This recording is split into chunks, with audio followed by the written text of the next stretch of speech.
Bonjour Jean-Paul Bébès. Bonjour. Le bitcoin flambe. Que se passe-t-il? Il flambe parce qu'au fond, il est fait pour ça.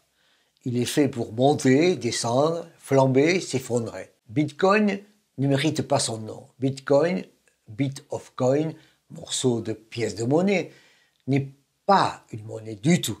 C'est un actif ultra spéculatif, ultra instable, qui varie considérablement d'un jour à l'autre, d'une heure à l'autre. Ce qui s'est passé ces derniers jours est d'ailleurs une parfaite illustration de cela. Il y a quelques jours de cela, il était à 19 000 à 11 heures. Ensuite, il passe à 18 000 ou 17 000 à 15 heures. Puis ensuite, il remonte. Puis ensuite, il redescend. Et donc, on voit bien que dans une même journée, il y a des variations de l'ordre de 10 à 15% à la hausse et à la baisse. Donc, ça n'est pas du tout une monnaie. C'est quelque chose qui est un actif ultra spéculatif à prendre avec des pincettes. Et d'ailleurs, ce qui s'est passé ces derniers jours est une illustration en condensé de ce qui s'est passé. On a quelque chose qui valait il y a une dizaine d'années 200, qui est passé à 20 000, qui est repassé à 4 000 et qui ces jours-ci est à 19 000. Qui l'a créé? Qui l'a créé? Plusieurs pairs officiellement, on ne sait pas trop.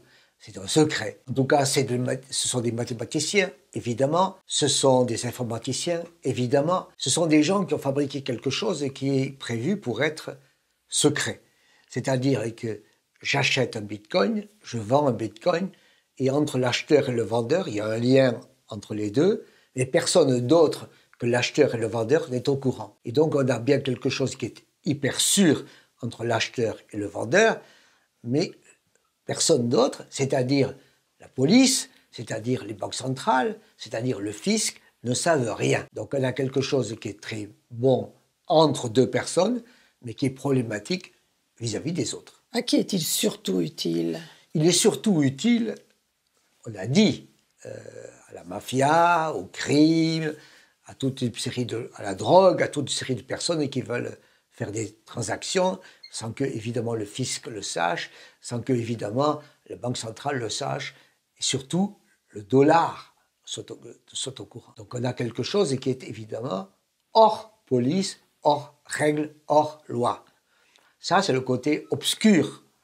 Mais il y a aussi des pays qui sont en difficulté majeure, qui sont en crise, et où la monnaie s'effondre. Et alors là, les personnes qui sont désespérés se disent « qu'est-ce que je vais acheter ?» Très souvent, quand il y a des pays en difficulté majeure, par exemple le Brésil, par exemple l'Argentine, par exemple la Turquie, qu'est-ce qu'ils font? Ils achètent des biens, s'il y en a, ou des actions, ou maintenant du bitcoin. Et on voit bien qu'aujourd'hui, le bitcoin est très acheté, même avec des risques énormes, au Liban, une partie en Chine, tout simplement parce qu'on se dit, là, il peut y avoir des choses qui vont varier, mais d'une certaine manière, je suis plus sûr de ça que de la monnaie de mon pays. Et le Libra de Facebook qui devait être la monnaie du monde, où en est-il? Bien, le Libra est une vraie déception, mais c'était une déception prévue. Quand Facebook a annoncé qu'il allait fabriquer la monnaie stable du monde, quand vous dites la monnaie stable du monde, ça veut dire plus stable que le dollar, plus stable que l'euro, plus stable que le yuan. Ça veut dire qu'il les dépassera, ça veut dire qu'il les remplacera. À ce moment-là, vous avez des réactions immédiates. Les réactions immédiates ont été d'abord américaines. Et le Sénat américain a cuisiné le patron de Facebook en lui disant « mais qu'est-ce que vous faites ?»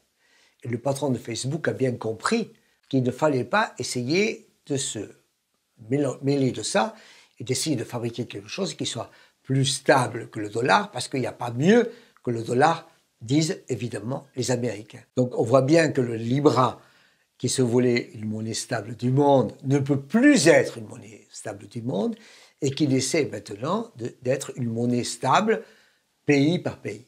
Le Libra dit, tiens, je vais devenir un Libra dollar, un Libra euro, et on voit bien aujourd'hui qu'ils sont en train de lancer un Libra dollar égale $1, et il s'appellerait Diem.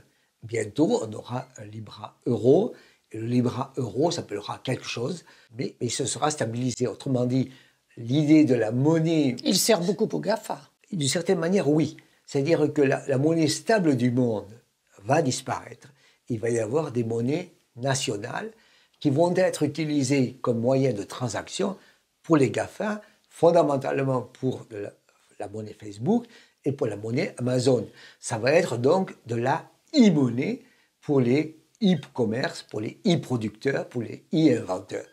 Et donc, à côté de ce Bitcoin, de ce Libra, on en revient aux crypto-monnaies. On en revient aux crypto-monnaies et aux crypto-monnaies banques centrales qui vont être la façon pour ces banques centrales de réagir. Tout simplement parce que l'euro ou le dollar voient bien le danger. Le danger, c'est que si le diem arrive aux États-Unis et que des échanges ont lieu en diem, ils ne se feront pas en dollars. Et donc, la Banque centrale américaine ne le verra pas. Et les banques commerciales non plus. Donc, d'une certaine manière, une partie de l'activité économique liée à la monnaie nationale va disparaître au profit de cette monnaie-là. Quand bien même le Libra, monnaie mondiale, devient une monnaie nationale, il reste pour les banques nationales un danger. C'est pour ça que ces banques nationales vont réagir pour essayer aussi de le faire plier. Et on voit bien à l'heure actuelle ce qui se passe en Chine avec le crypto-yuan. Le crypto-yuan, là, va se développer partout, va se développer en Chine, il va se développer aussi dans les pays émergents, parce que la Chine va payer et faire des transactions avec les pays émergents. Autrement dit, la Banque centrale américaine n'en saura rien. Et on voit bien aussi en Europe que la zone euro va fabriquer un crypto-euro pour faire en sorte que, eh bien, il y ait un développement qui se mette en place, mais que ce crypto-euro ne se soit pas fait, ne se fasse pas au détriment des banques, et surtout ne veut pas laisser de place libre au crypto-euro, Facebook euro, et c'est bien ça qui se passe. Moralité, à partir du Bitcoin, on a donc l'irruption dans la monnaie des innovations, en particulier les plus récentes, avec le risque que la monnaie devienne encore plus opaque, difficile à suivre que jamais. Et donc qu'elle alimente des spéculations, qu'elle alimente des activités mafieuses et autres. Donc on voit bien que les banques centrales se mettent à réagir. On voit bien également que les banques commerciales se protègent et disent « faites quelque chose parce que nous allons autrement périr ». À ce moment-là, les banques centrales doivent réagir, les banques centrales américaines et les banques centrales européennes doivent réagir. Il ne s'agit pas simplement de sauver des banques, il s'agit également de sauver des monnaies pour essayer de suivre ce qui va se passer dans des économies, dans des pays, parce que la monnaie, c'est fondamentalement un rapport entre des personnes, un rapport social. Et ce rapport social ne peut pas être secret, ne peut pas être opaque, ne peut pas être risqué. Merci, M. Bedbez. Je pense qu'on sera obligé d'en reparler régulièrement. Bonjour, bienvenue sur la chaîne Bedbez, où chaque jeudi, en quelques minutes, je vous parle de mes sentiments sur la situation économique, sociale en France et ailleurs. Et je vous invite à vous abonner, je vous invite à liker, je vous invite à en parler, je vous invite à faire des commentaires. Donc, je vous invite. Merci.